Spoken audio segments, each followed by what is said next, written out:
iPhone 10 versus iPhone 8 Plus versus S9 Plus versus Note 8. That video is coming up right now. Let's go. So what is up, guys? Nick here, helping you to master your technology. Welcome to the iPhone 10 versus the 8 Plus versus the Samsung Galaxy S9 Plus versus the Samsung Galaxy Note 8.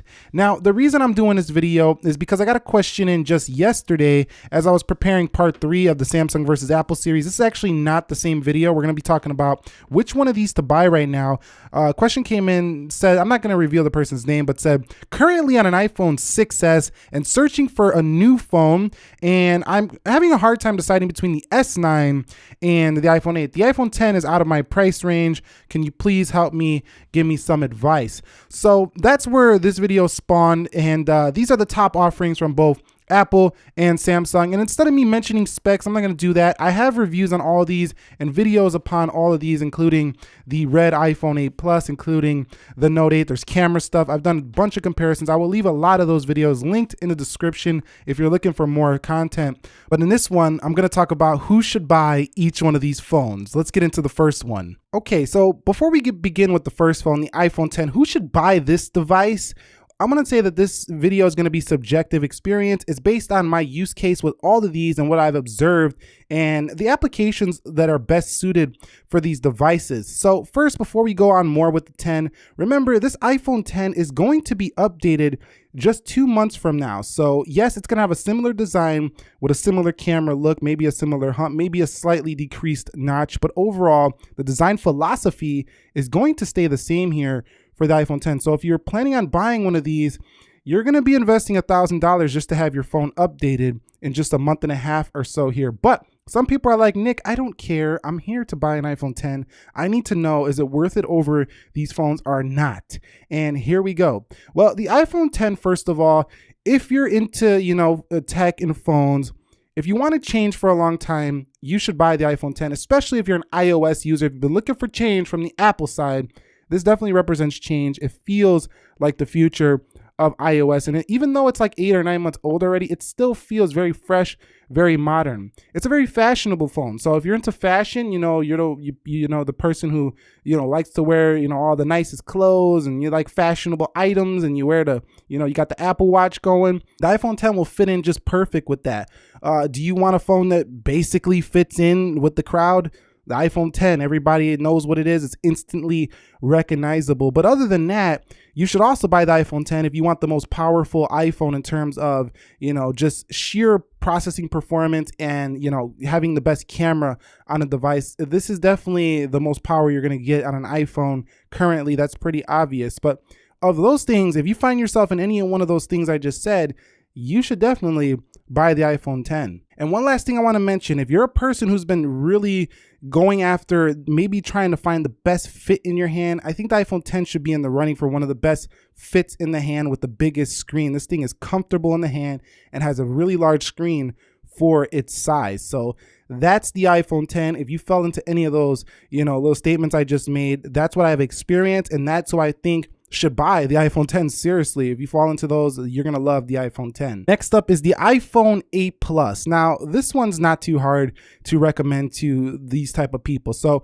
if you want that standard traditional 16:9, that iPad mini kind of feel in your hand, that's the iPhone 8 Plus.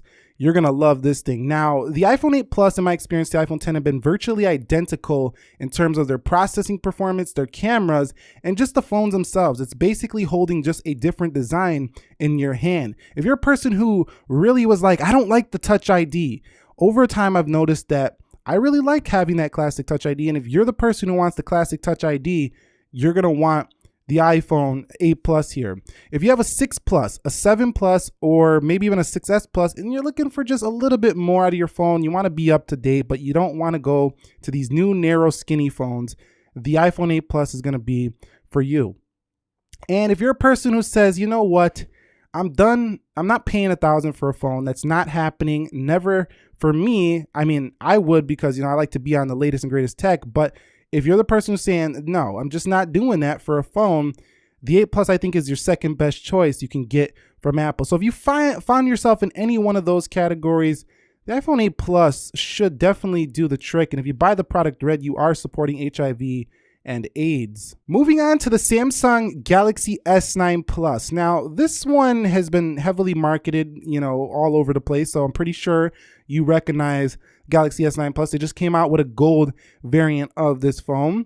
If you're looking for one of the best Android experiences you can get with basically iPhone status hardware and all that, you're gonna love the Galaxy S9 Plus. Are you a person who's looking to have the most features you can get in a smartphone? The Galaxy S9 Plus is definitely gonna be the one for you, because this phone not only gives you beautiful hardware, it gives you a software set that gives you so many features that you're going to be finding things later on in your use case. Now, one of the arguments against Samsung's Galaxy S9 is going to be your software updates, but this phone's been getting some, pretty quick security updates. It should get a few major ones as well. So it's going to last pretty long into the future. Of course, it's not going to go the 5-6 years you're going to get an iPhone.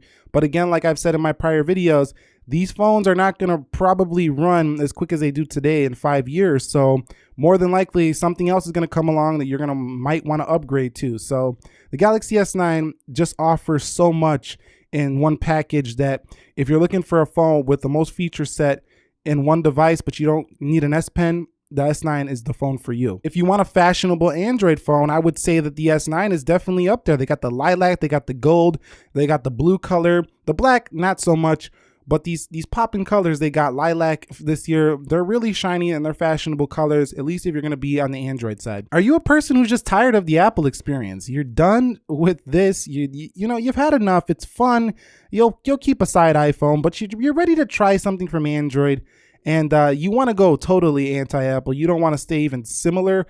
I think that the S9 is a very different experience. It's kind of like the anti-Apple experience versus like maybe a Huawei phone is closer to the iOS experience with the EMUI. This is more like an anti-Apple experience. No notch, features you could never get on an iPhone. So if you're that person and you want to go totally on the opposite end of the Apple spectrum, you're going to really love the S9. And I cannot forget to mention, if you're looking for one of the best and most versatile camera packages on a smartphone, the S9 with its variable aperture camera and dual setup with the telephoto lens is going to be one of the best packages you can get. Also, going at a f1.5 stop gives you incredible low light photos for the S9. You have pro modes as well in this camera. Our next part 3 with the Samsung versus Apple, we are going to talk about, more about these cameras between Samsung and Apple, but this is a phone comparison video here.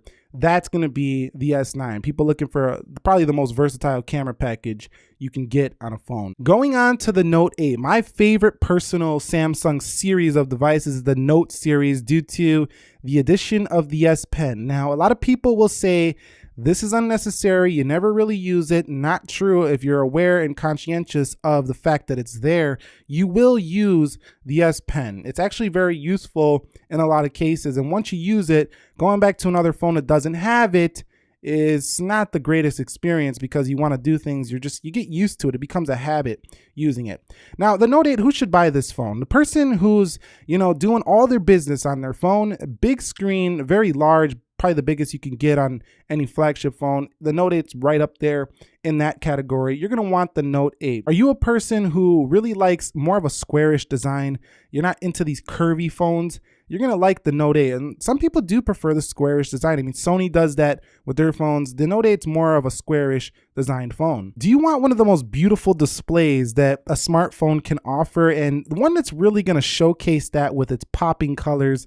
The Note 8 is going to impress you even a year after having this display. It is just a stunner in the display. So I think the display is most impressive on the Note 8 just due to its sheer capacity, size, and its vibrancy of colors. Now, a lot of sources can claim the iPhone X wins on the accuracy category. You can have your accuracy all day. When it comes to a display impressing you, the Note 8 is the one that's going to make people take a second look. And are you artistic? Do you like to do a lot of drawing, but you want to do stuff on digital now? Then the S Pen is going to be unbeatable here for you as well. They even have a little coloring section where you could color on your device as well. And just like I mentioned with the S9, expandable storage, DeX compatibility, you can turn this into a little mini pocket computer. If you find yourself falling into any of those categories, you should buy the Note 8. So before we close this out, I want to talk about battery, and I'll tell you which ones have the best battery in my experience, in like best to last. All right, so in the real world, the phone that has the best battery life here, in my experience,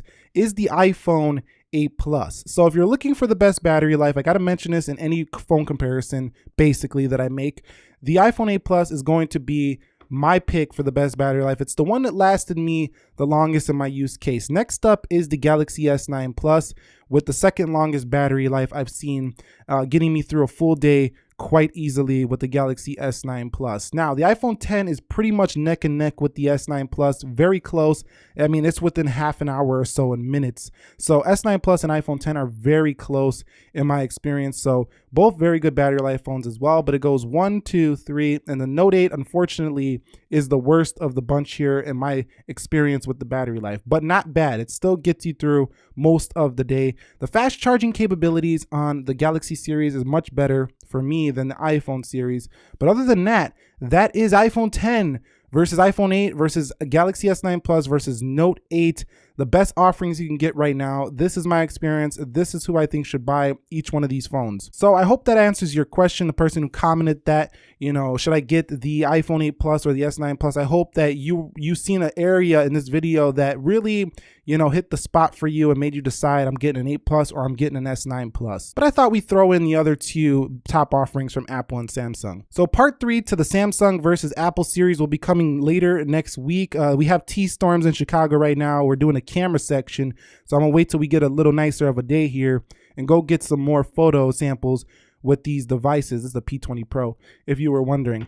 Anyway, if you found this video helpful, enjoyable, entertaining, informing in any way, shape, or form, do me a favor, click that like button for me. And if you're new here, consider subscribing for more. Nick here, helping you to master your technology. Be sure to be well. Thank you very much for watching, and peace.